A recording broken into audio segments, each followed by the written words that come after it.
Hai semua, kembali lagi bersama aku Epifani. Gimana teman-teman kabarnya? Semoga kita semua dalam keadaan sehat ya. Setelah kemarin aku bahas mengenai gaya hidup zero waste, kali ini aku mau bahas gaya hidup yang erat kaitannya dengan zero waste, yaitu gaya hidup minimalis.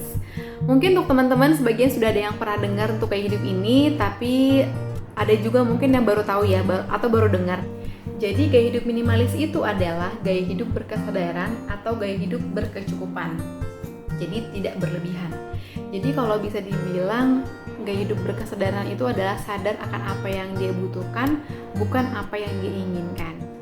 Kenapa dibilang tidak ada standarnya? Karena memang setiap orang punya kebutuhannya masing-masing. Minimalis menurutku belum tentu sama dengan minimalis Raditya Dika. Itu oke, nggak apa-apa, nggak ada yang salah gitu. Karena memang setiap orang punya kebutuhannya masing-masing yang nggak bisa disamaratakan. Jadi awalnya aku tahu tentang gaya hidup minimalis ini semenjak tahun 2019. Waktu itu aku cari mengenai cara menabung di YouTube dan akhirnya ketemulah salah satu pembahasan tentang saving tips. Nah, setelah aku cari tahu tentang cara menabung, akhirnya ada beberapa konten yang membahas mengenai gaya hidup minimalis. Karena aku tertarik dengan pembahasan gaya hidup minimalis itu, akhirnya aku cari tahu lebih banyak lagi dari YouTuber-YouTuber yang lain, dari Instagram, dari Google, dan akhirnya ingin menerapkannya ke kehidupan pribadi. Nah, tapi ternyata pada kenyataannya untuk menerapkan gaya hidup minimalis ini berasa susah banget awalnya karena pulang kerja sudah malam, Sabtu Minggu, kalau nggak ada acara pengennya santai-santai. Akhirnya teori tentang gaya hidup minimalis ini cuma ada di kepala aja dan belum dipraktekkan. Sampai pada akhirnya banjir pada tahun 2020 dan kemudian COVID-19 hadir di dunia dan merubah segalanya, termasuk merubah kehidupanku. Semenjak COVID-19 hadir dan kita kebanyakan beraktivitas di rumah, akhirnya semakin menyadari barang-barang apa saja yang ada di rumah tapi jarang kita pakai. Nah, secara nggak sadar akhirnya mulailah muncul keinginan untuk menerapkan gaya hidup minimalis. Untuk pribadi, awalnya untuk gaya hidup minimalis ini bermula dari kamar. Jadi sewaktu itu karena punya banyak waktu di kamar, akhirnya aku mulai decluttering baju-baju. Aku lihat kembali, sortir baju-baju apa aja sih yang aku punya dan yang jarang aku pakai, yang sering aku pakai, atau bahkan tidak pernah dipakai sama sekali dalam beberapa tahun belakangan. Setelah disortir, akhirnya baju yang tidak pernah aku pakai lagi dan masih dalam kondisi layak pakai, aku jual dan sebagian aku bagikan atau berikan kepada orang lain.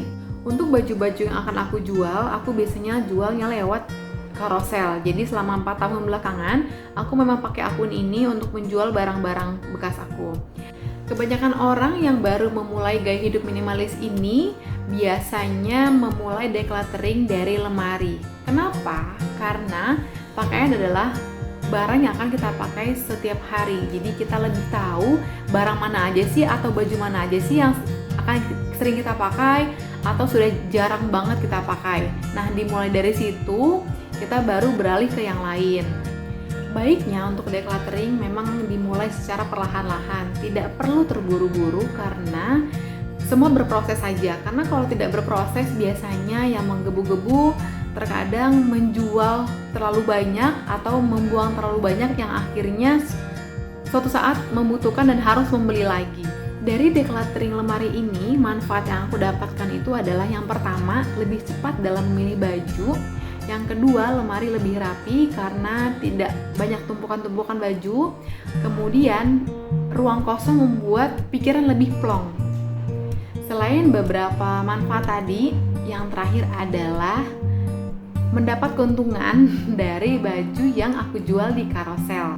Setelah menjalani decluttering, akhirnya aku mulai merasakan berkecukupan. Aku merasa cukup dengan baju yang aku pakai, tidak lagi memiliki keinginan berlebih terhadap baju yang sedang tren, baju yang lucu, baju yang murah karena diskon, enggak. Kalau mau diinget-inget lagi, dulu setiap bulan aku pasti beli baju. Kenapa? Karena merasa malu pakai baju yang itu aja, terus ngerasa nggak punya baju, terus ngikutin tren. Nah, setelah menjalani hidup minimalis, pakai baju yang ada, akhirnya kayak ngerasa, buat apa ya dulu beli baju banyak ya? Buat apa, yang dicari itu apa? Nah, dan parahnya lagi, punya baju banyak tapi yang dipakai itu aja.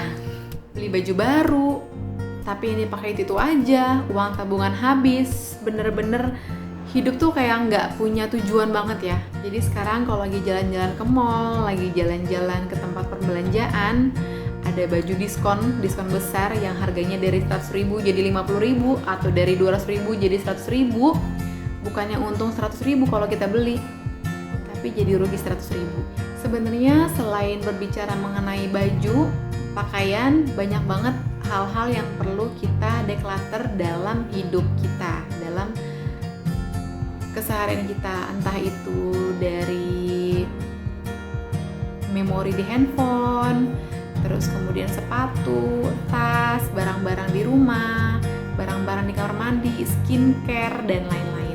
Setelah kita tahu akan apa yang kita butuhkan, kita tidak perlu membandingkan hidup kita, keperluan kita dengan orang lain, karena memang setiap orang punya kebutuhannya yang berbeda-beda. Nah, dari sini dengan kita tahu, kita nggak perlu lagi ikutin tren, tidak perlu lagi ngerasa punya nilai setelah memiliki suatu benda atau barang. Oke teman-teman, sekian untuk video sharing hari ini. Semoga video ini bermanfaat. Sampai ketemu di video selanjutnya. Dah.